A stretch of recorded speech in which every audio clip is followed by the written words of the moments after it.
மகாபாரதத்துல வரக்கூடிய கர்ணன் தங்க கிண்ணத்துல எண்ணெய் தேய்ச்சிக்கிட்டு இருக்கான். தங்க கிண்ணத்துல எண்ணெய் தேய்ச்சிக்கிட்டு இருக்கான். இடது கையில தங்க கிண்ணம் இருக்கு.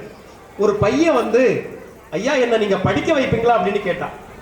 உடனே கர்ணன் என்ன பண்ணா தெரியுமா? அப்படியே இடது கையில் இருக்கக்கூடிய கிண்ணத்தை, தங்க கிண்ணத்தை அப்படியே கொடுத்துட்டான். எதுவுமே யோசிக்கல.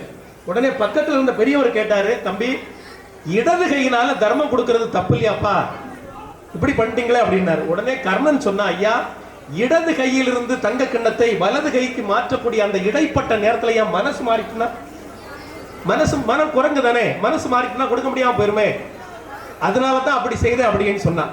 அந்த கர்ணனை, மகாபாரத கர்ணனை நம்ம பார்க்கல, படிச்சிருக்கோம். ஆனால் இந்த கர்ணனை இறைவன் நமக்கு பார்க்கறதுக்கு கொடுத்து போயிருக்கிறார். இதான் ஒரு பெரிய பாக்கியம்.